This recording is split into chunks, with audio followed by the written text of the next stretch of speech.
She wore white once. Now she wears blood. Welcome to Marple Mysteries. I am your host, Harrington. Tell me your city. I value your voices. Wolfe begins the pursuit. I've always said that if the world were run like Nero Wolfe's brownstone on West 35th Street, half of humanity would be unemployed and the other half would starve, waiting for permission to knock. It was one of those October mornings when the orchids got more conversation than I did. Wolfe was in his plant rooms upstairs, communing with 10,000 green dependents, and I was at my desk pretending to make sense of Fritz's grocery bills. The phone rang at precisely 10 o'clock. I gave it 3 rings, which is as long as anyone gets in Wolfe's domain, before picking up. "Brownstone Residence," I said. "Goodwin speaking." "Mr. Goodwin," came a voice, low, composed, and soaked in the kind of restraint you only get after you've been angry for a very long time. "My name is Mrs. Celia Vane. I need to see Mr. Wolfe immediately."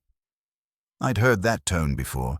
It usually belonged to someone whose life had gone wrong in a way that money couldn't fix and pride couldn't admit. "Mr. Wolfe doesn't see anyone before 11, I said. "Not unless the house is on fire or he's been elected emperor." There was a pause. "This concerns a matter of betrayal, Mr. Goodwin, and justice. I've been told Mr. Wolfe has a unique approach to both." That was enough to make me glance at the ceiling. "All right," I said. "Come at 10:30. But if you try to bring a dog, a child, or a sense of urgency, I'm not responsible for what happens." When I hung up, I debated whether to tell Wolfe before or after he came down for his 11 o'clock beer. Experience told me he'd rather not be warned about interruptions he couldn't prevent. Still, there was something in that voice, a sort of deliberate calm, like a match waiting for friction. At 10:29, the doorbell rang. I opened it to find a woman who could have walked straight out of a society page if not for the eyes, grey, sharp, and unwilling to blink. Her coat was tailored to an inch of its life, her gloves spotless, and her left hand conspicuously missing a wedding ring. She wasn't the kind of widow who mourned. She was the kind who planned. "Mrs. Celia Vane," she said. "Thank you, Mr. Goodwin." She followed me into the office, taking in every corner as though committing it to memory. That's a look I've seen before, too. Someone who's already decided what the truth should be and is here to hire proof. "Mr. Wolfe will be down shortly," I said. "He's upstairs with his orchids. You're welcome to admire the wallpaper in the meantime." She didn't sit. "Do you know what it is to be deceived, Mr. Goodwin?" she asked. "I read the newspapers," I said. "That's close enough." Her lips twitched, somewhere between a smile and the ghost of one. "I was married 3 weeks ago. My husband is alive, successful, and, by all external measures, a devoted man. And yet, 3 nights ago, someone sent me a photograph of him at a table with another woman. The date stamp on the photo was our wedding day." That got my attention. "You're hiring a detective to confirm adultery?" "No," she said softly. "I'm hiring Mr. Wolfe because the woman in the photograph died 2 days ago, and my husband claims he's never met her." At that moment, the sound of Wolfe's elevator broke through the air like the first crack in calm ice. The doors slid open, and he entered the office, majestic, unhurried, and exuding disapproval at being forced to exist below the 2nd floor before noon. He settled into his chair and arranged himself as if he'd just been installed by a museum curator. "Good morning, madam," he said, in that grave tone that could turn a compliment into a verdict. "Mr. Goodwin informs me you have a grievance. You may state it." Mrs. Vane faced him like someone facing judgment rather than help. "Mr. Wolfe, I believe my husband was involved in the death of a woman named Julia Mercer. I don't know how, but I need you to find out. Quietly." "Indeed." Wolfe steepled his fingers. "Your reason for coming to me and not the police?" "I'm not seeking justice in their sense," she said. "I'm seeking truth in yours." Wolfe's eyelids lowered half an inch. That's his version of leaning forward. You have been advised well, Mrs. Vane. My methods are exacting, and my fees are high. Why should I accept your case? She hesitated only a moment. Because if my husband killed her, I must know. And if he didn't, someone wants to destroy us both. When she left half an hour later, Wolfe was silent, staring at the empty chair she'd occupied as though it were about to confess. I waited. Finally, he said, "Archie, ascertain whether a Julia Mercer died this week, the manner of her death, and any connection she bore to a Mr. Philip Vane of Vane Import and Trade." "You're taking the case?" I asked. He looked at me, which for Wolfe counts as a soliloquy. A bride who brings retribution to my door within a month of matrimony intrigues me. Moreover, the matter smells of design rather than chance. I detest being toyed with. "Fine," I said. "But if it turns out the husband's alibi involves a second honeymoon, don't expect me to chaperone." Wolfe closed his eyes, murmuring, "Pray." When Wolfe says "pfui," he can mean anything from stop talking to the human race is a failed experiment. The one he gave me after Celia Vane left was the second type. He didn't like the smell of the thing, and when Wolfe doesn't like a smell, he either shuts a window or spends a small fortune to trace the draft to its source and nail it shut. I went to my desk and called. "Lon Cohen at the Gazette." Lon and I have an arrangement. I feed him things he can hint at in print, and he feeds me things a decent citizen has no business knowing. I didn't give him Julia Mercer. I started with Philip Vane. "Vane," Lon said. "Imports. Vane Import and Trade. Midtown office. Married 3 weeks ago to Celia Hargrove, Fifth Avenue money. I ran a tiny square on it. He's been making polite society rounds so people can pretend they like him. You'd hate him." "I like almost no one," I said. "You'll have to narrow it down." "He's competent. He doesn't drink to the floor, and he's good-looking enough that men distrust him by reflex. That type gives you hives. Why are you asking about Vane? Someone rob him of a cufflink?" "Possibly. I'm looking for Julia Mercer, early 30s, brunette, connected with Vane, recently deceased, quiet deceased, not headlines." "Hold," he said. He was back after 30 seconds, which is fast enough to be interesting. "Julia Mercer, 31, found dead Wednesday night in her apartment on East 74th. No forced entry, no struggle. Prescription sedatives in her system. Preliminary line is suicide." "Did she leave a note?" I asked. "Not that we've been told. But if you're asking me, they'll find one by the afternoon." That sat wrong. You learn to feel the shape of a thing before the facts get dressed. Any noise about married men, scandal, blackmail, etc.? Nothing printed. Off the record, 2 people at her building said she had visitors. One's willing to call one of the visitors a man in a suit, late 30s, sandy hair, which describes half of Manhattan commerce and a quarter of its district attorneys. That's all you get unless you're ready to feed me. "Later," I said, and hung up. I turned in my chair. Wolfe was watching me. He hadn't moved, but the air in the room had tightened up like he was cinching it with a belt. That happens when he starts assembling shapes in his head. "Well, Julia Mercer," I said. 31, dead in her apartment, Wednesday. Pills. No mess, no note anyone has seen. Police calling it a likely suicide. No ink yet. "Pills," Wolfe repeated, as if the word were a species he found inferior. "And Mrs. Vane received a photograph on Thursday night. 3 nights ago, according to her, which would have been, Archie?" "Sunday," I said. "Indeed. A photograph of her husband dining with Miss Mercer, dated the day of his wedding. Then Miss Mercer is dead 2 days later, in privacy and decorum. Then Mrs. Vane is presented with the photograph, an overture to disquiet. It is offensively arranged. "Some wives," I said, "get monogrammed towels." He ignored me. Was Philip Vane at his office during those days? Can he prove his whereabouts Wednesday night? That's going to require asking him, I said. Which will make him ask. Why? Which will make him ask Celia why she came to see you. You're fine with that? No, Wolfe said. I'm not. That was something. Wolfe doesn't like his name used as seasoning, sprinkled in for flavor. People come to him and then go home and say nothing to anyone, or they don't come at all. The idea that Mr. Philip Vane might trot into the office this afternoon and demand a briefing was not his concept of a wholesome work day. Then I'll go to Julia, I said. Her apartment. I'll see what's what before the boys in homicide are told to stop thinking. If there's a note, I'd like to see whether it looks written or manufactured. Yes, Wolfe said. Do that.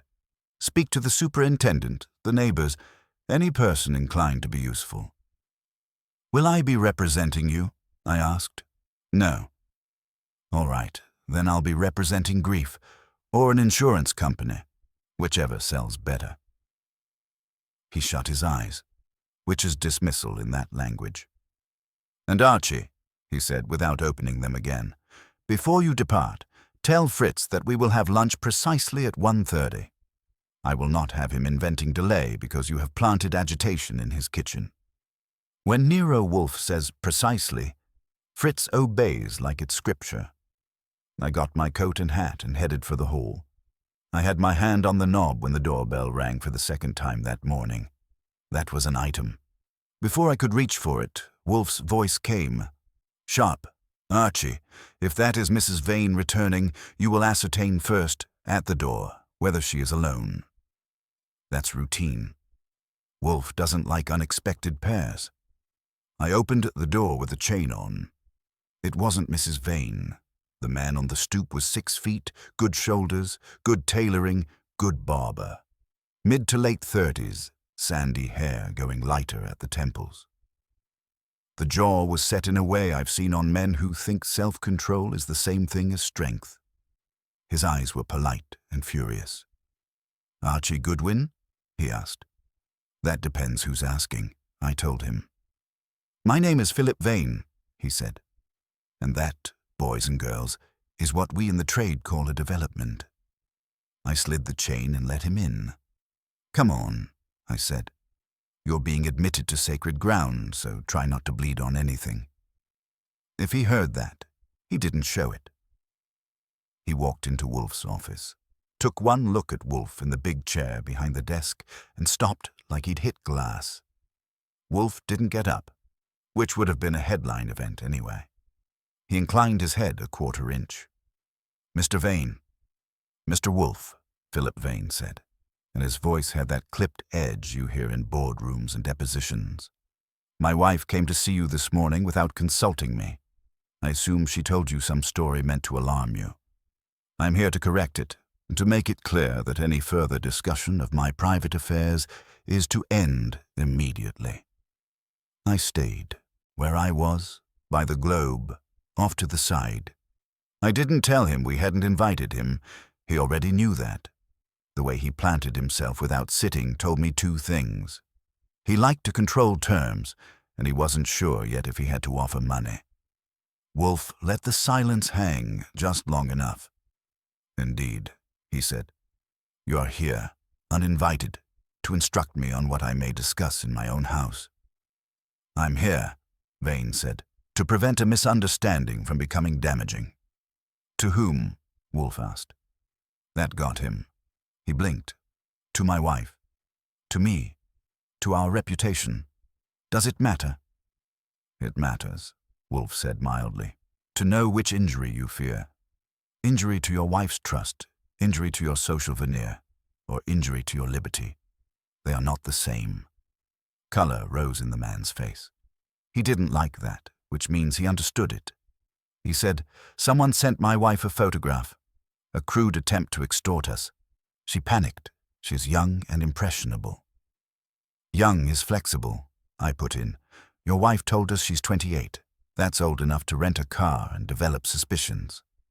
He shot me a look, and that told me the marriage was still in the stage where he thought steering her counted as care. That photograph, he said tightly, turning back to Wolfe.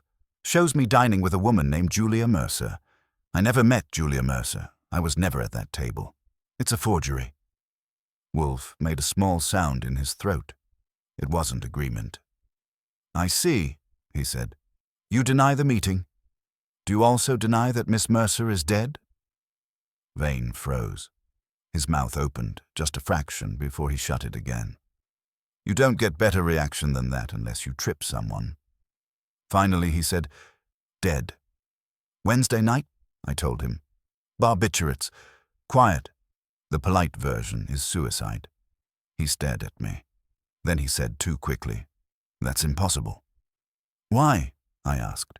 "Because," he said, and now there was something under the words, tight and vibrating. "Someone called this morning claiming to have more photographs. Of me. With her. They demanded money. If she's dead, who's doing the demanding?" That, as the saying goes, shifted the light. Wolfe opened his eyes fully. "Sit down, Mr. Vane," he said. "You will tell us, in precise order, every contact you or your wife have had regarding these photographs. You will omit nothing, and you will not lie. If you lie, you will incur my enmity, which you cannot afford." Vane hesitated, then sat. That was the moment the brownstone stopped being a residence and became a battlefield. Philip Vane sat with his back stiff and his hands gripping the arms of the red leather chair as if the thing were keeping him from falling into a hole. I'd seen men under pressure before, and most of them start with bluster, then leak fear through the cracks. He wasn't leaking yet, but the seal was tested. Wolfe let him settle a full minute before he spoke again. You could hear the radiator ticking. "Now," Wolfe said, his tone the kind that discourages improvisation. "Begin with the first intrusion. When were you contacted?" "This morning," Vane said. "At my office. 9:15. My secretary announced a call, male voice, disguised, or at least affected. He told me he had more photographs of me with that woman, Julia Mercer. He said he would release them to the press unless I paid $50,000. Did he specify a method of payment?" "Cash," Vane said. "Delivered in person. He was to call again tomorrow with instructions." Wolfe's eyelids drooped. "You told him what?" "That I would think it over. I wanted to inform the police, but with my wife already upset." He stopped, and that hesitation told me the truth. He didn't call the police because if they started looking into Julia Mercer, they might find more than a picture. "Mr. Vane," Wolfe said, "before your marriage, what was your acquaintance with Miss Mercer?" "None," Vane said quickly. "I'd never met her. I told you." "You did," Wolfe murmured. "And yet the blackmailer, whoever he is, believes that you did, and that your wife can be made to believe it as well. The photograph must therefore be convincing. Mr. Goodwin?" "I'd like to see it," I said. "Your wife didn't leave it here." "No," Vane said. "She burned it." "Convenient," I said. "Was that before or after she decided to hire Wolfe?" His jaw worked once before he got the words out. "Before." "Pfui," Wolfe said softly, but it was the pas-fui that meant he had already filed it in the cabinet marked unbelievable. "Your wife's account differed. I shall ignore that for the moment. Tell me, the photograph. Describe it." It showed me seated at a restaurant table, Miss Mercer across from me. I was pouring wine. The date at the corner read September 23rd, the day of my wedding. The clothes, the cufflinks, even the watch, identical to what I wore that day. But it's impossible. "Indeed," Wolfe said, "for if you were at your wedding, you could not also be at dinner elsewhere." "I was in Connecticut that day," Vane said. "Our ceremony was at the Hargrove estate in Greenwich. Hundreds of guests, cameras everywhere." I leaned against the globe, arms crossed. "So unless you've got a twin brother or a hologram, we're looking at either a fake or someone with serious access." He turned on me. "It's a fake. Must be." "Then you should be calm," I said. "You're not." That landed. His eyes flared, but he kept the rest still. "You think I killed her?" Wolfe's tone didn't change. I think nothing. I know you are agitated. That could be guilt, or the fear of being ruined unjustly. Both produce the same tremor. Vane rose halfway, then sat again. You have no right. Sit, Wolfe said quietly. You came to my house. You will endure my manner, or leave. If you leave, Mr. Goodwin will accompany you to ensure you do not destroy evidence. That did it. The defiance sagged. He stayed seated. I want this ended, he said finally. If someone is using my likeness, if there was manipulation, find who did it. Wolfe's gaze didn't waver. I may. But first, I must know if the manipulation required cooperation. That was a long half a minute. Then, grudgingly, I met Julia Mercer once. Briefly. A business contact introduced us months ago. I barely remembered her name until this morning. That, Wolfe said, is better. Continue. She wanted an import contract. Perfumes from Paris. Small operation, nothing I'd handle personally. We had lunch. I told her the terms weren't feasible. That was the extent of it. Where was the lunch? I asked. Café Lavelle, Midtown. And who introduced you? He hesitated again. Her cousin, a man named Harlan Pierce. Wolfe opened his eyes wider. Harlan Pierce, of the Pierce Gallery. Vane nodded. Yes. Mr. Goodwin, Wolfe said. You will call Mr. Pierce this afternoon. Learn whether he confirms the introduction and his opinion of Miss Mercer's death. Will do, I said. And if he doesn't pick up? Persist. Vane was watching us both, as if trying to decide whether to feel relieved or trapped. He stood. I'll expect discretion. Expect what you pay for, I said. If you pay. I will, he said tightly. I'll send a retainer this evening. When he left, the door closed with the kind of finality that means he'd rehearsed it. I turned to Wolfe. So now we've got a bride, a corpse, a forged photo, a blackmail attempt, and a husband with a selective memory. That's enough to ruin lunch. Bah, Wolfe said. It enhances it. Complexity whets the appetite. He poured himself beer from the side table. The photograph intrigues me. Such precision, duplicating his attire, the date, the composition. Either extraordinary fabrication or extraordinary access. We must determine which. Want me to check the photo lab first? I asked. See if there's a trail. No, that can wait. Attend to Miss Mercer's apartment first. The sooner we confirm her condition, the sooner we may chart the truth of this imposture. I nodded, reached for my hat and paused. You think he's lying? Wolfe set his glass down. He lies as all frightened men do, by omission. The question is what he fears more, discovery or entrapment. Both are lethal to pride. By the time I reached the street, the autumn air had gone brittle, the kind of crispness that makes you aware you're alive and probably shouldn't be. I flagged a cab and gave the address on East 74th. The driver didn't talk, which was fine. I had thinking to do. Julia Mercer had died Wednesday. Philip Vane had been married 3 weeks. Someone had a photograph of him with her that shouldn't exist, and someone else wanted money for it. Either Julia had staged her own suicide, or someone had given her the nudge, and whichever way, the script wasn't written by amateurs. The apartment building was narrow, old enough to have charm if you squinted. I showed my license to the superintendent, a small man with hair like brushed steel. Mercer? Yes. Tragic, he said. Quiet tenant, no trouble. Found her myself. Neighbor smelled something off. Police came, took everything.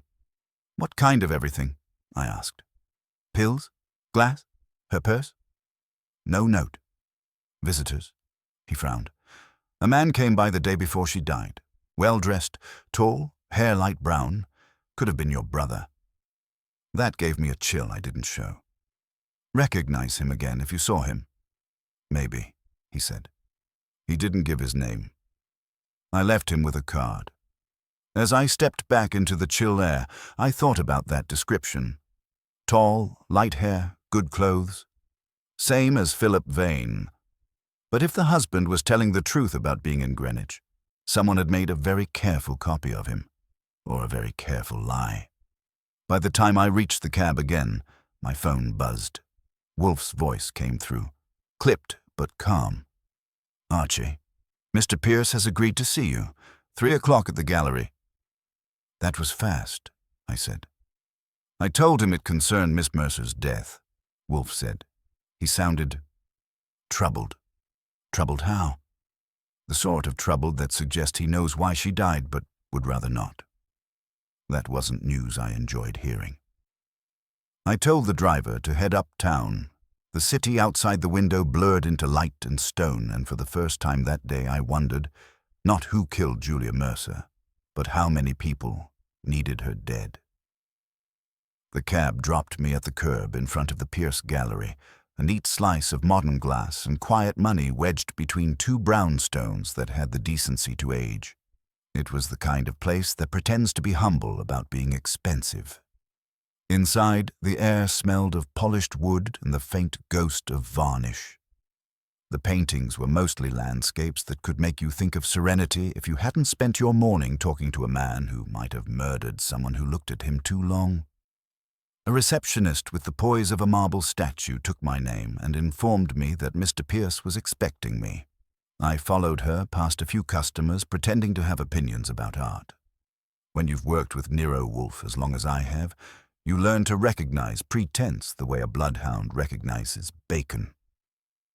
Harlan Pierce's office was at the back, and when I stepped inside, he was standing by the window staring down at the street like it had said something insulting. He turned when I shut the door.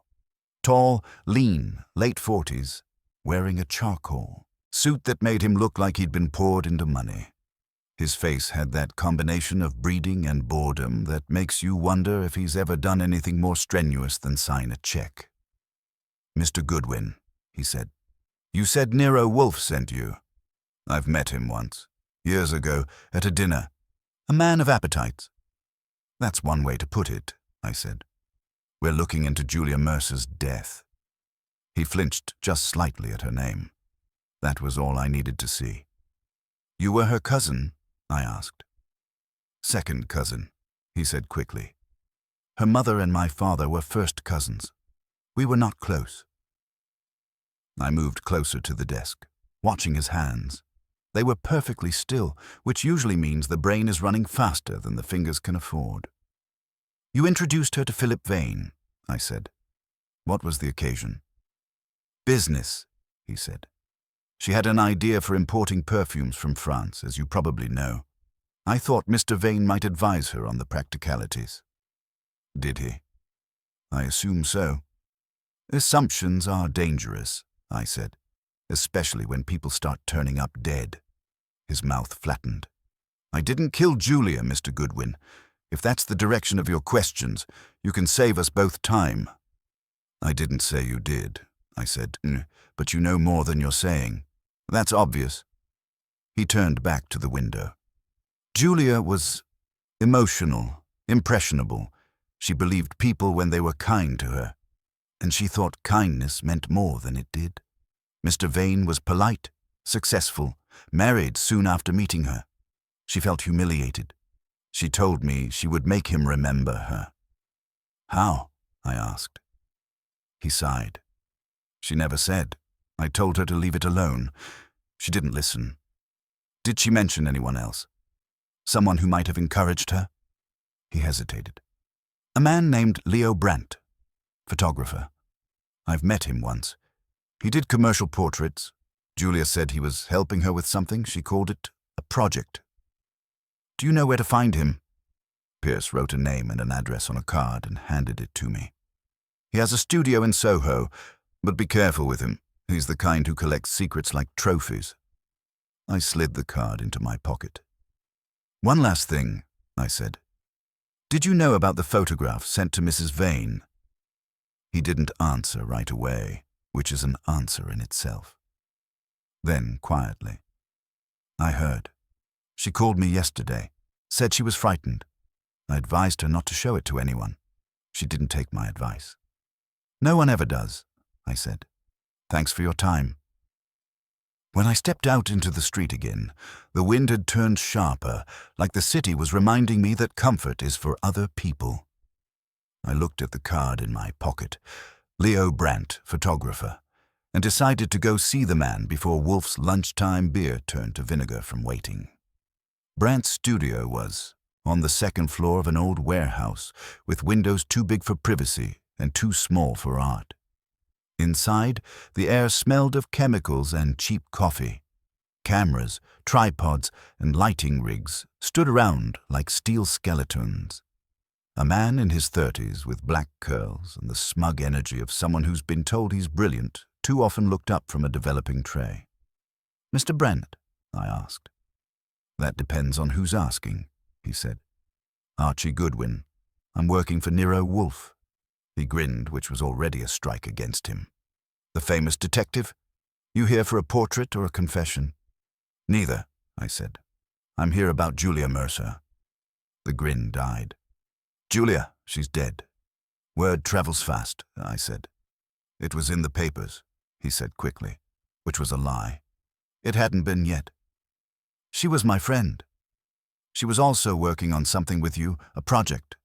Care to tell me what kind?" He wiped his hands and sat on the edge of the table. "She wanted proof," he said, "of a man's hypocrisy. She said he'd ruined her and walked away. I told her revenge doesn't photograph well, but she didn't listen."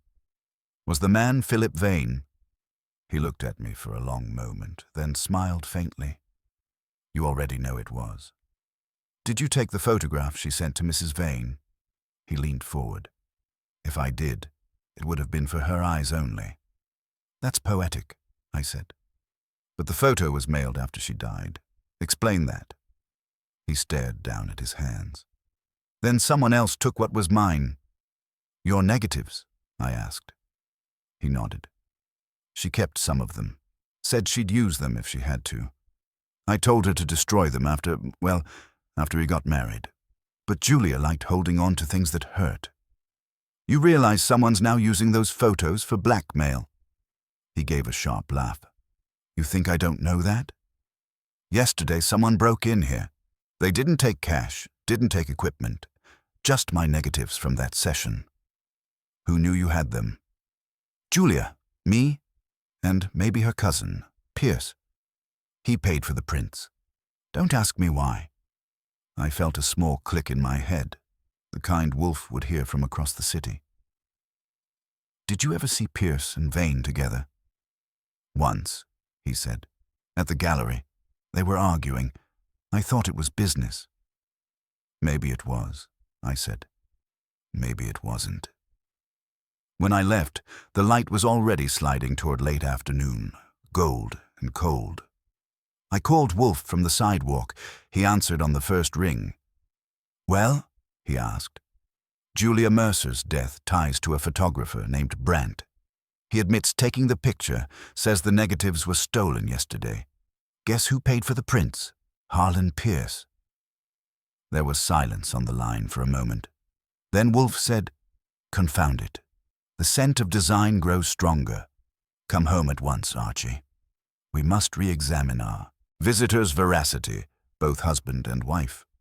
"Sure," I said, "but if this keeps up, we'll need a bigger office." "Pway," he said and hung up. As I hailed another cab, I caught myself thinking of Celia Vane's face. Composed, desperate, beautiful in the way that always means danger. She wanted the truth. The trouble was, everyone else in the picture wanted a different version of it, and at least one of them was ready to kill for theirs. By the time I got back to the brownstone, Fritz was setting out the beer with the reverence of a priest arranging relics.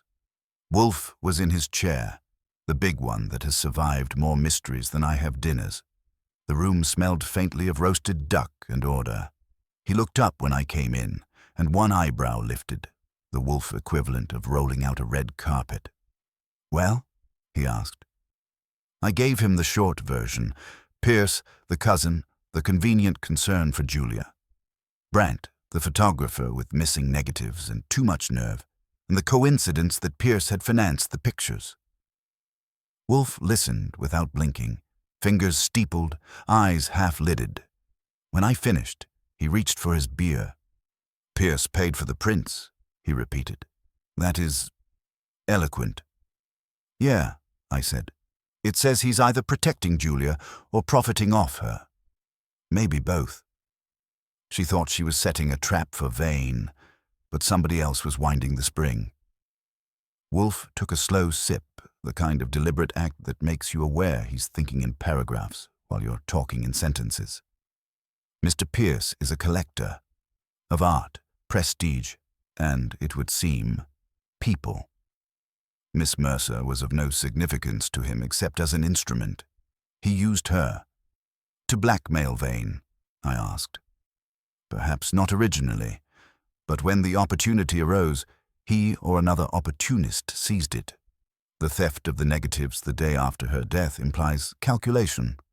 The question is whether Miss Mercer's death was convenient or necessary." "She didn't kill herself," I said. "Not with timing like that. She was holding the cards until someone took them out of her hands." "Literally." Wolfe's eyes opened fully. "You are convinced? I'd bet Fritz's best roast on it." "Then," he said, "someone else entered her apartment Wednesday night. The man your superintendent described. A tall man with light hair, either Vane himself or a facsimile." "Or," I said, "someone who knew how to make a facsimile." He nodded once. "Precisely." That was enough for me to lean forward. "You think Brandt, or whoever stole his negatives, used them to manufacture that photograph?" "Maybe more." "Not only the photograph," Wolfe said. "Possibly a series. Enough to sustain blackmail, a lucrative sequence of illusions. But why target Vane? He's rich, sure, but not Astor rich, unless it wasn't about money." "It was about humiliation," Wolfe said. "That is a rarer currency, but often valued higher. Consider Mrs. Vane, a bride humiliated on her wedding day by a photograph implying betrayal. Consider also that her husband insists the picture is false. Whether or not he lies, she doubts him. The marriage corrodes at once. Someone desired that. That someone being Pierce," I said. "Julia's cousin and Vane's business acquaintance. He connects the dots." "Possibly," Wolfe said. "But I dislike solutions that are merely tidy. I prefer those that are true." Before I could answer, the phone rang. I picked it up. "Brownstone Residence," I said. The voice on the other end was tense, low, and familiar. "Mr. Goodwin, this is Celia Vane. I need to see Mr. Wolfe at once." I glanced at Wolfe. He closed his eyes, sighed. "Tell her 9 o'clock, he said. "This evening." "He's free at 9, I told her. "I can't wait that long," she said. "It's urgent." "Mrs. Vane," I said, "if it's about your husband, you can trust me to—" "It's not," she interrupted. "It's about Harlan Pierce. He's dead." That got my attention. "When?" "An hour ago. The police are at the gallery. They think it was suicide." I didn't answer right away. I could feel Wolfe watching me. "I'll tell him," I said. "Stay where you are." I hung up. "Pierce," I said. "Dead. Police calling it suicide." Wolfe's lips compressed to a single pale line. "Convenient. Too convenient. Should I go down there?" He hesitated only a moment. "Yes. Discreetly. Do not interfere with the police, but learn what you can." I was out the door before Fritz could say something comforting about dinner.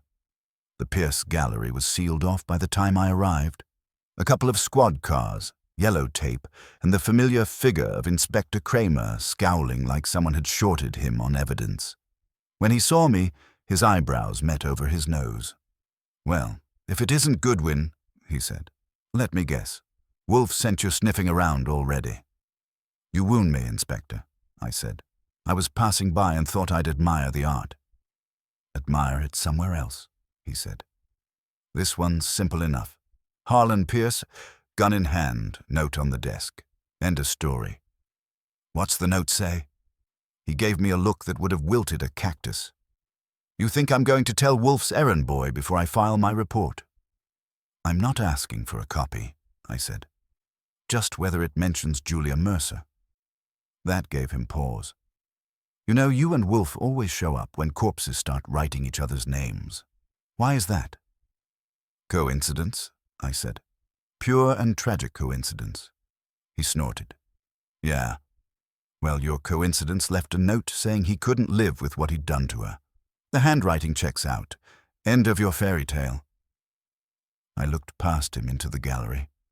Through the glass, I could see the office door half open and the corner of a desk with a framed photograph face down.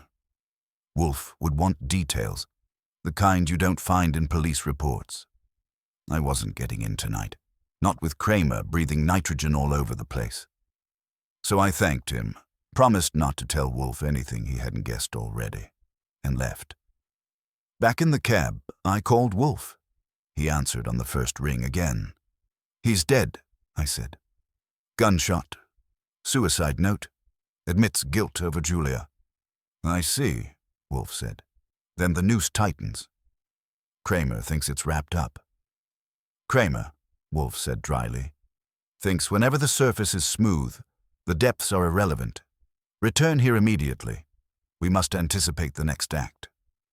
When I got back, Wolfe was in exactly the same position, which made me suspect he hadn't moved since birth. I gave him the details. He listened, then leaned back. 2 deaths, he said. Each wrapped in the semblance of self-destruction, yet neither plausible. Miss Mercer, a young woman with grievance but hope. Mr. Pierce, a man whose appetite for control would not yield to guilt, therefore murder twice disguised as remorse. Neat, I said. But who's next? That, he said, depends on whose secret remains undisclosed. Mr. Vane still breathes, and so does his bride. The pattern suggests one will not for long. He reached for the bell that summoned Fritz and said, Bring the brandy. Mr. Goodwin, tomorrow we shall invite the Vanes for a conversation they will both detest. That was Wolfe for brace yourself. And if I've learned one thing from working for him, it's that when he decides to stir the pot, somebody always ends up burned. When Wolfe says he'll invite someone for a conversation they will detest, it means I'll be the one arranging the detestation.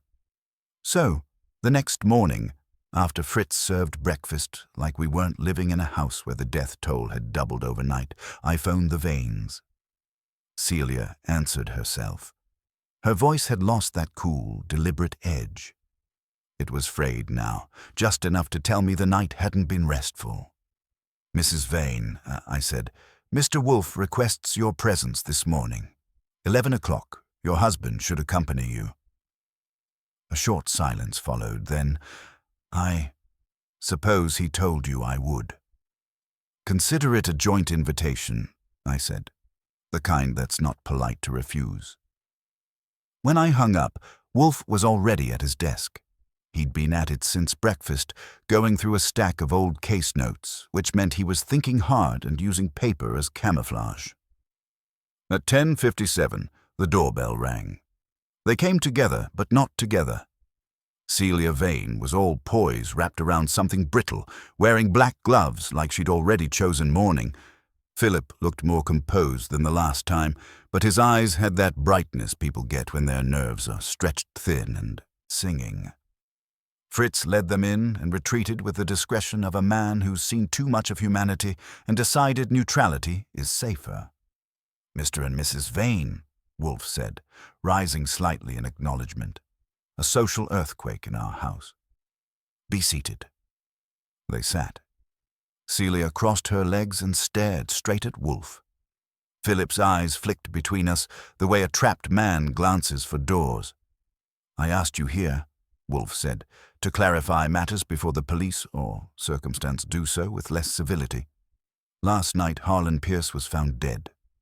You have heard. Yes, Celia said softly. I spoke to Inspector Kramer. He said Harlan left a note. Indeed. Confession, remorse, self-condemnation. It is as convincing as it is convenient. Wolfe leaned back, eyes half closed. I dislike convenient deaths. They preclude the satisfaction of discovery. Philip's voice cracked the air. Are you implying that Pierce was murdered? I am asserting it, Wolfe said, calm as sunrise. By the same hand that arranged Miss Mercer's death. 2 suicides are too elegant a symmetry. Celia stiffened. But why would anyone? Madam, Wolfe interrupted, your question is premature. We must first determine who benefits from their deaths. Philip barked a short, humorless laugh. And you think it's me? I think, Wolfe said, you had reason to fear exposure. The photograph, the blackmail, your wife's doubts. Each was a pressure. But murder requires composure, and you possess too little of that. Philip's face darkened. Then who? That, Wolfe said, is what you will help me determine. He turned his head slightly toward me. Archie, describe your findings regarding Mr. Brandt. I laid it out cleanly. Brandt's confession, the stolen negatives, Pierce's payment for the prints, and his too timely death. Celia listened without moving, but when I got to the part about the theft, her hand twitched against her glove. When I finished, Wolfe's gaze went to her like a weight. Mrs. Vane, you burned the photograph, yes? Yes, she said. I couldn't bear to keep it. Yet you did not destroy the envelope it came in. She blinked. No, it's in my desk. Fetch it, Wolfe said, or permit Mr. Goodwin to do so. Her eyes darted to her husband, then back to Wolfe. You think there's something? I know there is something, Wolfe said. The blackmailer's method of communication may be the single uncorrupted link left. She hesitated, then nodded. I'll bring it, but you must promise. I promise nothing, Wolfe said. Bring it. She stood abruptly and left the room. Philip exhaled, long and slow. She's frightened, he said. Yes, Wolfe said, and fear is a truthful companion. He shifted in his chair, which in Wolfe's case is equivalent to pacing. Mr. Vane, this morning did you receive another call regarding the blackmail? Philip looked startled. No. How did you know there was another? I did not. I merely expected it. It will come. The orchestrator will not stop while believing you can still pay. Celia returned 5 minutes later with the envelope. Wolfe gestured for me to take it. I slit it carefully. No note inside, just the postmark. Murray Hill Station, October 29th. Wolfe murmured, Murray Hill, convenient to Soho, where Mr. Brandt kept his studio. Yet he claimed his negatives were stolen, which suggests he was not the mailer. Ergo, someone else with access mailed it. Pierce, Philip said instantly. Possibly, Wolfe said. But Mr. Pierce would not blackmail a man and then confess by bullet. There is a subtler hand behind this. Celia was staring at the envelope. That's not his handwriting, she said suddenly. The address, it's familiar. From where? Wolfe asked. She hesitated. It looks like, oh, but that's absurd. It looks like Julia's. That pulled the silence taut. Wolfe's eyes flicked open. You are sure? No, but she used to send notes to Harlan, invitations, cards. She had that same loop in the R. Philip turned on her. You're saying Julia mailed it herself, from the grave? No, Wolfe said quietly. Before her death, perhaps at another's bidding. Mr. Vane, you said you never met her beyond one luncheon. That's true? Then she had no reason to destroy you, unless someone persuaded her she did. The room felt smaller. Celia's hands twisted in her lap. You mean Harlan, she whispered. Perhaps, or perhaps someone else persuaded him. The sequence is too neat for a single pair of hands. Wolfe closed his eyes, thinking. Then he spoke, softly but with precision. Mr. Vane, you and your wife will remain in New York. Do not attempt to resolve this privately. The killer, whoever it is, has orchestrated too many ends. A third would not strain them. Celia drew a sharp breath. You think someone might... Yes, Wolfe said. But not today. Archie, you will accompany them home and observe. Should there be another call or an uninvited visitor, you will report immediately. Philip started to protest, but Wolfe silenced him with a glance. Your objections are immaterial. You are both bait, willingly or not. Someone will come to tug the line.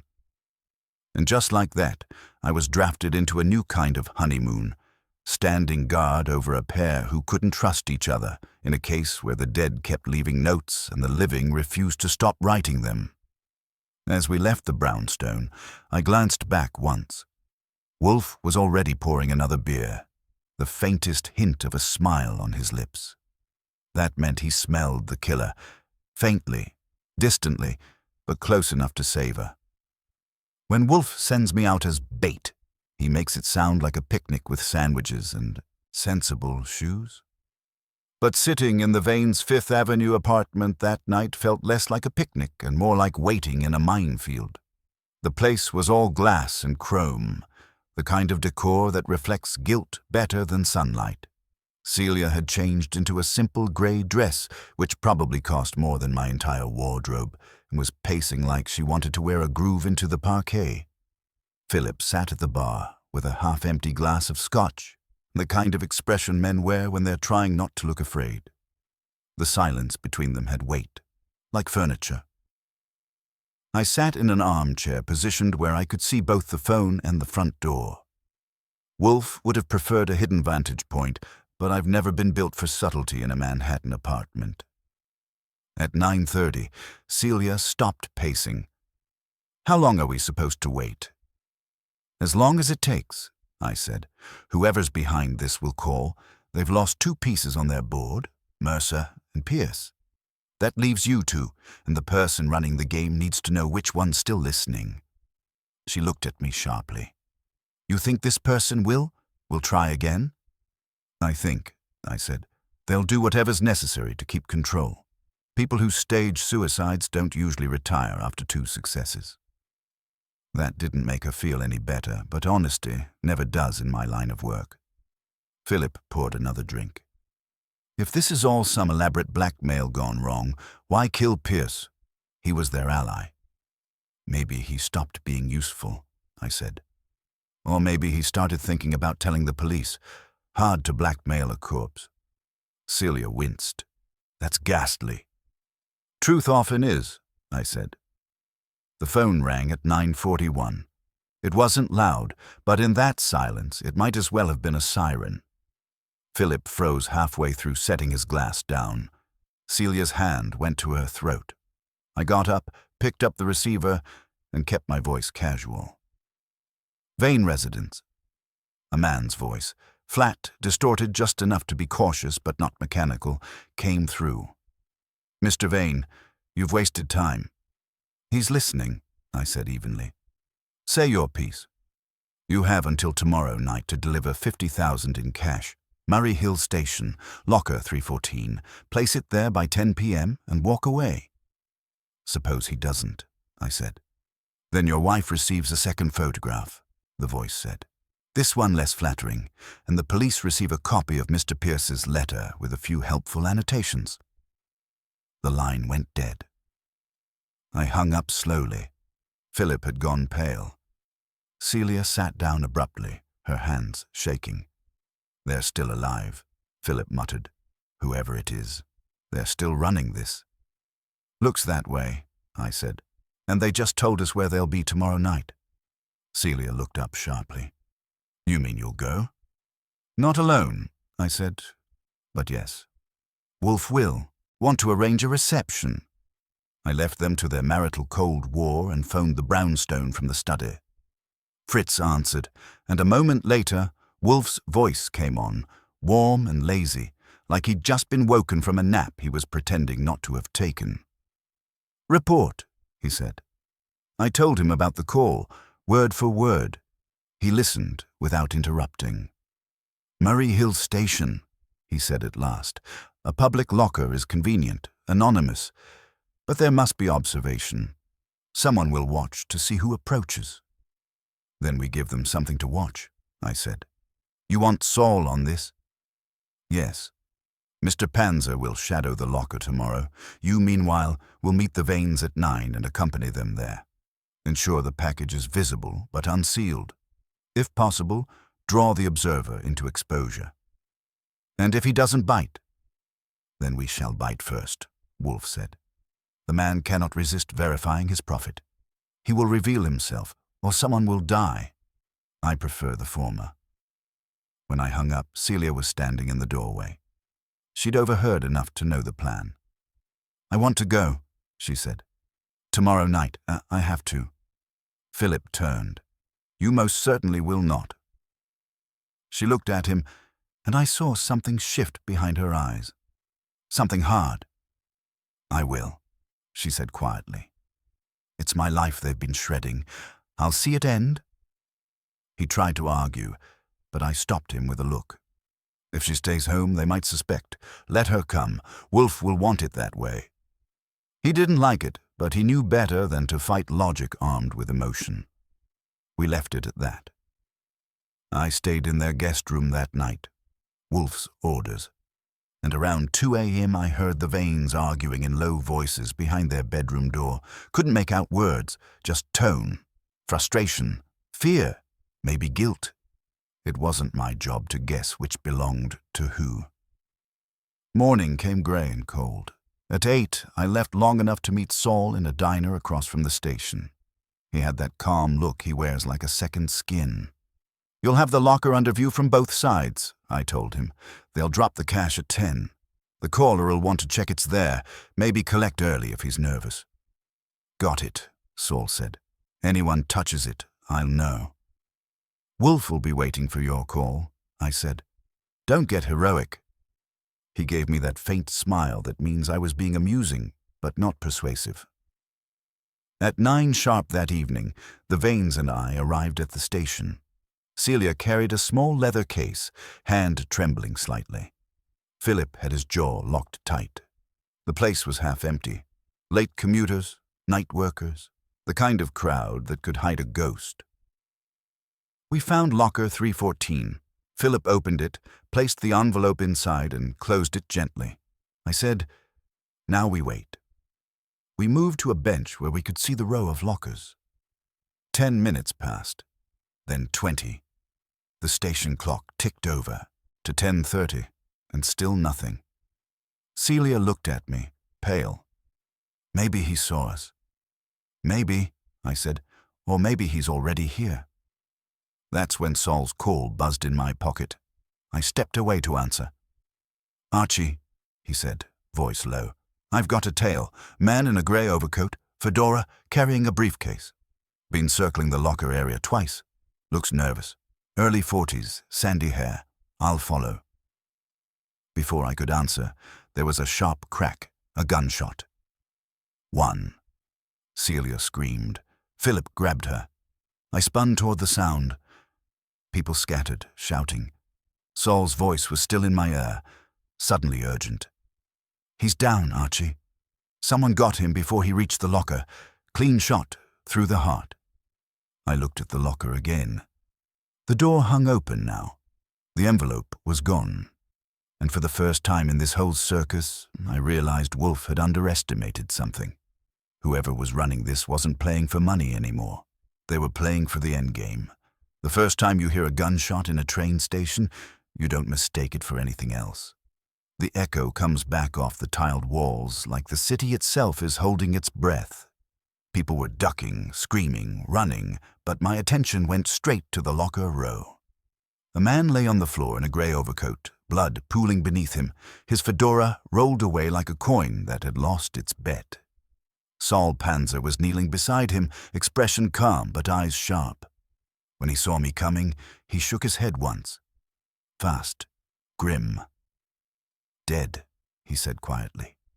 Didn't even get his hand on the locker door. One shot from behind. I glanced at the body.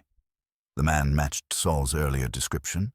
40s, sandy hair, a narrow face made narrower by shock. The briefcase had fallen open, empty except for a folded newspaper and a pencil.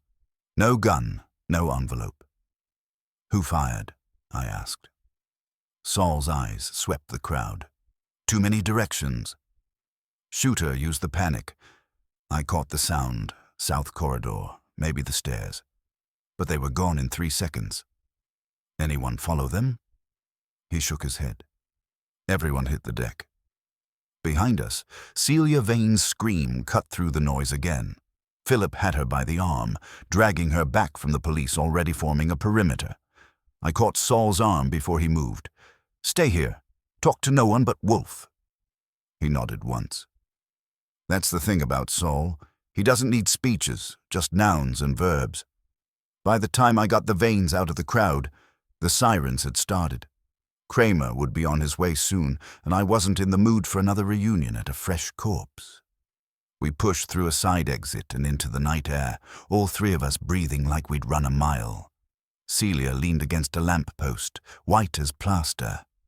"He's dead," she whispered. "The man who called—" "Maybe," I said. "Or maybe someone tied up a loose end before we could cut it loose ourselves."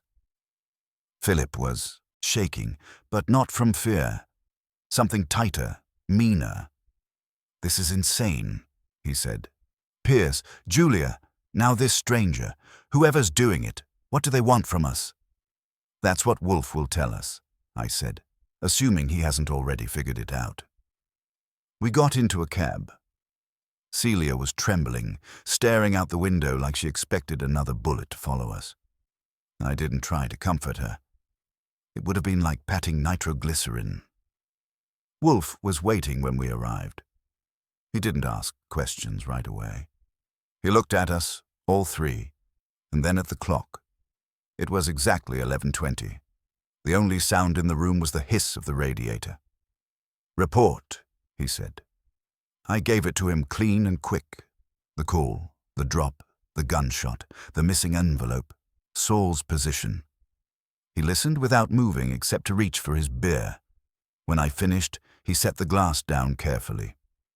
"So," he said, "the blackmailer is dead, the money is gone, and chaos reigns." "Splendid." Celia's voice broke. "You're mocking us." "I'm observing," Wolfe said, not unkindly. "Mockery would require pleasure, which I do not derive from murder. Sit down, madam." She sat stiffly. Philip remained standing, arms crossed. "Inspector Kramer will soon arrive," Wolfe said. "I have already telephoned him.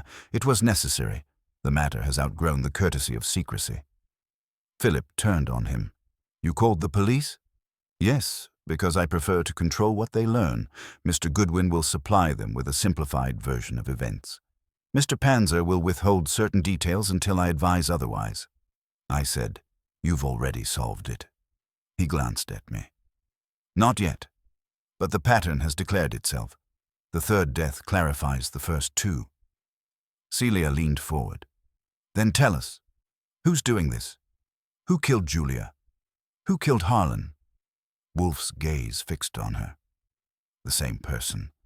A mind that delights in balance. 2 women, 2 men, all bound by deceit. The blackmail was never about money. It was about punishment. "Punishment for what?" she asked. "For betrayal," Wolfe said. "Miss Mercer was betrayed by someone she loved. Harlan Pierce betrayed someone he protected. The man tonight betrayed someone who trusted him. Each death silenced a witness and cleansed a grievance." Philip spoke up. "But that doesn't name a killer." "No," Wolfe said. "But it points to motive and to means. Only one person in this affair could manipulate all 3 victims, obtain the photographs, and know the private movements of each. That person must have access to Julia Mercer's correspondence, to Mr. Pierce's finances, and to your own household." The silence that followed was dense enough to weigh. Celia stared at him, eyes widening, and for a second I thought she understood before I did.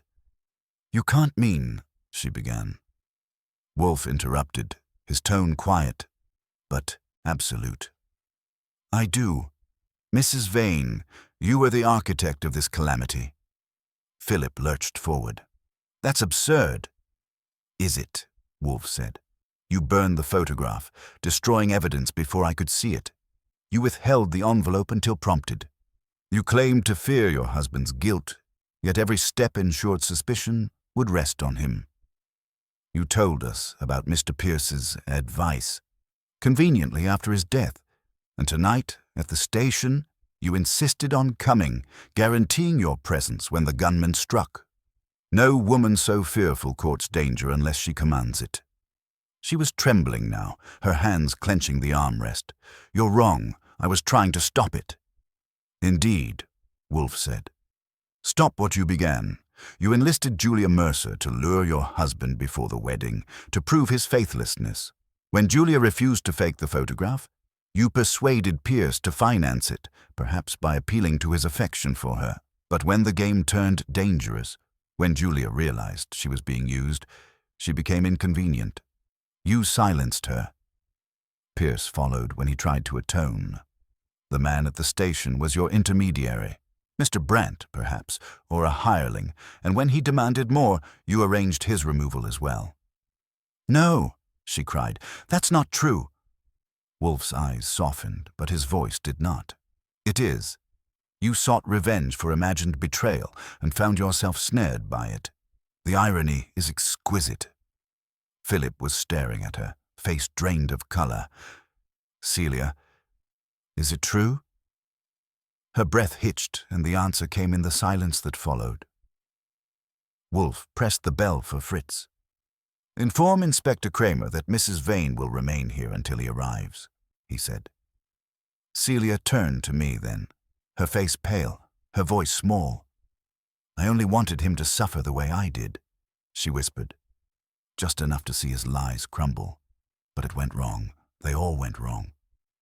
I didn't say anything. There's no good answer to that kind of confession. When Kramer came and took her away, Wolfe closed his eyes, as if the air itself offended him. Archie, he said finally, see that the door's locked. The world has intruded quite enough for one evening. I did, and when I turned back, he was already reaching for his book and the glass of beer Fritz had brought him. Women, he murmured, capable of reason, yet so often ruled by passion. It remains the world's oldest contradiction. I said, you forgot hunger. He gave me a look that might have been amusement. Dinner, then. Let us restore civilization. And just like that, the case of the bride's revenge ended where it began, in Wolfe's brownstone, with a meal, a reflection, and the faint hum of a city that never stops manufacturing folly. Celia Vane's confession should have tied the ribbon on the package, but Wolfe's mood after Kramer left told me otherwise. He sat in silence, staring at the empty chair where she'd sat, the faintest crease between his brows. Fritz had taken the brandy tray away, untouched, which was a bad sign. When Wolfe ignores brandy, it means his brain's chewing on something he doesn't like the taste of. I let 10 minutes pass before asking. You're not celebrating. Pfui, he muttered. Celebration is for clarity, not convenience.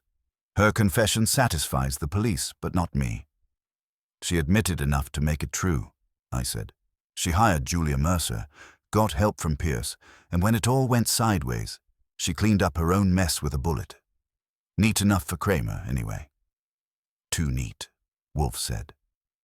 He leaned back, eyes half closed, voice smooth and deliberate. Her motive was resentment, not malice. She wished to punish her husband, not annihilate others. The deaths of Miss Mercer, Mr. Pierce, and the nameless courier required calculation, planning beyond the reach of a woman consumed by fury. You're saying she didn't kill them? I'm saying, Wolfe replied, that she was used like Miss Mercer before her. That one hit me like a backhand. Used by who? The only one left breathing is Philip Vane. Wolfe's eyelids didn't even twitch. Precisely. I stared at him. You think the husband did it? I think, Wolfe said softly, that Mr. Vane's performance of outrage was impeccable. Too impeccable. A man falsely accused protests. A man guilty performs indignation because he must. Observe, Archie. The sequence of events centers entirely around him. The photograph, the blackmail, the deaths, even his wife's supposed breakdown. Every act served to isolate him from suspicion and secure his reputation. He has been acting on 2 stages at once. I sat back. Then Celia wasn't avenging betrayal. She was the betrayal. Exactly. She was deceived, maneuvered, and finally discarded once her usefulness expired. A cruel stratagem, but elegant. That word elegant made my stomach turn. So he staged his own innocence by letting her take the fall. Not merely letting her, Wolfe said, but constructing it. He knew she would come to me. He anticipated my logic, her anxiety, her inconsistencies, her tears. A guilty man who understands his observer can shape the narrative better than any playwright. I whistled low. That's cold, even for Fifth Avenue. He ignored that. Archie, fetch Saul. I want him to trace the last 24 hours of Mr. Vane's movements, every minute after the incident at Murray Hill Station. He will start at the Vane apartment. Saul's not going to enjoy the welcome. He won't need one, Wolfe said. Mr. Vane will not be there. How do you figure? Because, Wolfe said, folding his hands, a man who engineers 3 murders and a false confession does not linger for applause. He prepares his exit. I called Saul. He was already 1 step ahead. No one had seen Vane since he'd given his statement to the police and gone home. The doorman swore Vane left the building just after midnight with a suitcase, claiming he'd be gone a few days. He didn't say where. Wolfe nodded when I told him. Predictable. A clean conscience requires no luggage. By morning, the story was everywhere. Society bride confesses to vengeance plot. Wealthy husband shattered, the city sighing with the kind of sympathy reserved for handsome widowers. Wolfe refused breakfast and spent the morning with the orchids, which meant I was left to deal with Kramer when he showed up at 10. He came in red-faced and rumbling. All right, Goodwin, what's your boss playing at now? You called me last night saying the case was over, and now I hear you've got Panzer sniffing around the husband. Maybe Wolfe's checking the fine print, I said. He hates loose ends. Loose ends don't pack bags at midnight, Kramer said. You know what this looks like? Interference. I'd call it insurance, I said. You like closing files. Wolfe likes closing truth. Kramer grunted something unprintable and stomped out. When I turned, Wolfe had reappeared, looking almost serene. Inspector Kramer's impatience, he said, is one of civilization's few constants. We must act quickly. He gave me an address in Yonkers. Vane's company maintains a private warehouse there. Records, imported merchandise, occasional confidential meetings. He will go there before fleeing. You're sure? I'm certain, Wolfe said. Men like Vane crave order even in flight. He will wish to collect evidence of his success, perhaps even the original negatives, to ensure destruction. I grabbed my coat. You want me and Saul to intercept him? Yes, but with care. You're not policemen. I merely wish to confirm his presence and his purpose. If he runs, let him run. His end will come to him. That last part didn't sound metaphorical. The warehouse was a slab of gray concrete beside the river. Saul's car was already there when I pulled up. We went in quietly. Slipping through a side door left ajar. Inside, the air was stale and cold. Somewhere beyond the rows of crates, a light burned. Saul motioned silently, and we moved closer. The sound of paper rustling. Then a zipper, then the unmistakable click of a pistol being loaded. We stopped at the edge of the light. Philip Vane stood at a table, stacking envelopes and burning papers in a metal bin. His face was calm, almost relieved. He picked up a photograph, the one I guessed that had started all this, and stared at it a long moment before tossing it into the flames. Going somewhere? I asked.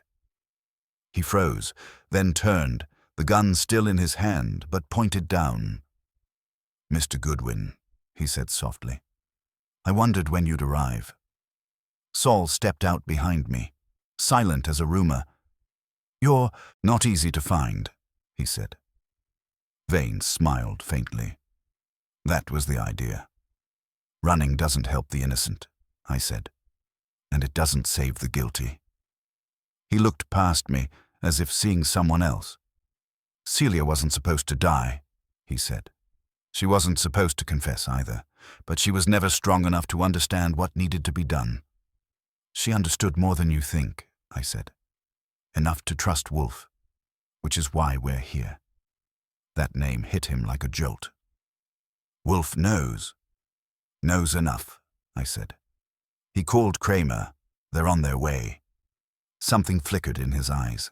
Anger, then resignation. He raised the gun halfway, not at us, but at himself.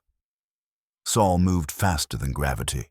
One step, one strike, and the gun skittered across the floor. Vane didn't fight. He just looked at me and said, almost kindly, "Tell Wolfe he was right." By the time Kramer's men arrived, Vane was handcuffed and silent. The photographs, the negatives, the forged suicide notes, everything was there. He hadn't just killed to cover guilt. He'd orchestrated a grand narrative, playing everyone, including his wife, like pieces on a board. Back at the brownstone that night, Wolfe finally poured the brandy he'd ignored. "You see, Archie," he said, "it was never vengeance, it was vanity. Mr. Vane sought to master perception, to make the world believe his innocence by crafting guilt for others. In the end, he deceived only himself." "Comforting," I said, "if you're into Greek tragedy." He grunted. "Tragedy is merely logic misunderstood." "Then what's justice?" He took a slow sip, savoring the brandy. "Justice, Archie, is what remains after illusion has exhausted itself." And with that, he reached for the book beside him, as if the world had finally quieted enough to resume its proper order. The city settled back into its usual rhythm over the next few days. Horns, headlines, and humanity forgetting fast. But inside the brownstone, life slowed to its preferred pace. Wolfe was back among his orchids, humming tunelessly while misting something delicate enough to justify attention. I was at my desk finishing the report for Kramer, which would read like a confession signed by logic rather than hand. The Vane case was officially closed. Philip had folded under Wolfe's orchestration, confessing to every move that led from Julia Mercer's first photograph to his wife's last desperate lie. He'd planned it as a kind of art, his own vindication written in other people's ruin. Wolfe called it moral grandiosity in its purest form. I called it plain lunacy dressed for dinner. Fritz appeared at the doorway, the scent of roast duck following him like an announcement. "Lunch, sir," he said. "Shall I serve?" "Presently," Wolfe replied without turning. 5 minutes. Fritz retreated, and Wolfe adjusted a small pot on the orchid bench. I gave him the look of a man who knows the 5 minutes will be 15. "You're restless," I said. "You solved it, got your man, preserved your ego, and outwitted the police. You should be humming Schubert, not stalking silence." He gave me a slow glance. "I am thinking." That's what I said. "What about?" He returned his attention to the orchids. "Celia Vane." I leaned back. "She's gone, Wolfe. The DA dropped the charges after Philip's confession. She's at her family's place in Connecticut, presumably staring at trees and trying to forget you exist." He grunted softly. "Forgetfulness is rarely therapeutic. It merely conceals the disease until recurrence. Mrs. Vane was not born deceitful. She became so by contagion." "You're feeling philosophical." He frowned. "Pfui, I'm feeling disappointed. The intellect of man is prodigious, yet his moral sense remains embryonic. Mr. Vane's design was masterly. Its flaw, inevitably, human vanity." "His or yours?" I asked. That earned me the eyebrow. "Mine. Explain." "You spotted him too late," I said. "He built a whole house of mirrors, and you didn't see him until the reflection winked back. For a second, I thought he'd tell me to leave the room. Instead, he gave a slow, reluctant nod. You are correct, Archie. I misjudged the balance of deception. I assumed Mrs. Vane's passion was too volatile for manipulation, when in fact it was precisely what he required. I saw the flame, not the hand that struck the match. That's why we get paid by the case, I said. Keeps us humble. Humph. He brushed his hands off, then turned toward me. Has Kramer concluded his report? Closed as of this morning. The official story: Vane orchestrated the photographs, killed Mercer to prevent exposure, murdered Pierce to secure the negatives, and arranged the final shooting when his hired courier demanded a larger cut. He's been charged on all counts. The papers call him the Gentleman of Shadows. Very literary. Imbeciles, Wolfe said with faint irritation. He was no gentleman. A man who sacrifices intellect to vanity commits suicide in installments. I smiled. You're in fine sermon form today. He ignored that and sank into his chair with the grace of a glacier returning to its valley. Archie, write to Mr. Cohen at the Gazette. I will allow a statement, not for publication, merely to ensure accuracy. He may note that Philip Vane's tragedy lay not in guilt, but in the futility of control. Short, warm, and printable, I said, picking up my pen. He'll love it. Wolfe reached for his beer. Also, he added, note that Mrs. Vane should not be vilified. Her folly was emotional, not moral. She mistook punishment for reparation, a common confusion. I wrote it down. Wolfe's version of compassion always sounds like a medical diagnosis, but he means it. The phone rang then, timed as if fate had read our script. I picked it up. It was Saul. Just came from the courthouse, he said. They moved Vane to Rikers this morning. He asked for a book, Plutarch. Said he admired men who fall with dignity. Plutarch, I said. That's poetic. Saul paused. There's more. Wolfe will want it directly. I handed the receiver over. Wolfe listened, and for once, his face changed. Just a flicker, but enough. He hung up quietly and stared at the phone for a long second. Vane is dead, he said finally. Suicide. I exhaled. Guess dignity didn't wait for sentencing. No, Wolfe murmured. It seldom does. For a while, the only sound was the radiator and the faint hum of traffic outside. Then he said, almost to himself, he achieved his illusion at last. Control over his own end. I stood, meaning to close the file. So that's it? Curtain down? Indeed. He looked toward the orchids where pale blossoms glowed under the lamplight. The play is concluded, but it was not a tragedy, Archie. It was an exhibition of appetite. For what? For dominance, Wolfe said. Over truth, over others, over consequence. A delusion as ancient as man himself. I grinned. And over you, for a while. That got the faintest twitch of his lips. Momentarily. I permit such indulgence. It keeps me awake. Glad to be of service, I said. Now, if you're finished sermonizing, Fritz has a duck that's dying of neglect. He reached for his beer and nodded once, the world returning to its usual precise orbit. Very well. Dinner. We went to the table, and Fritz served in silence, the kind that doesn't need apology. When Wolfe finally spoke again, it was with that distant tone that tells you he's turned the case into philosophy for dessert. Do you know, Archie, he said, what separates the murderer from the moralist? I poured wine. The food they prefer. He ignored me. Intention. The murderer kills to conceal truth.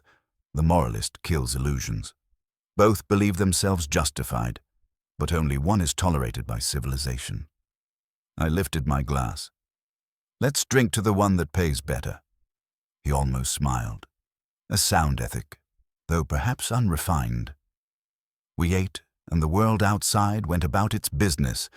Marriages forming, lies ripening, ambitions simmering.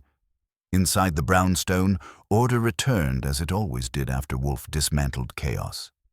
He would read Plutarch that night, no doubt, and find in some Roman's downfall the echo of Philip Vane's own vanity. As for me, I closed the case file and typed one last line for the record. Justice arrived as it always does in this house, not with a shout, but a deduction and the quiet satisfaction of a man who never stands to chase truth, because he knows it will come to him in time. Wolfe raised his glass and said, "Archie, to the resilience of reason." I clinked mine against his, "And to the appetite that keeps it fed." He nodded once, closed his eyes, and the brownstone settled back into peace. Dinner was served, and the city outside never knew how close it had come to learning what vengeance are rare.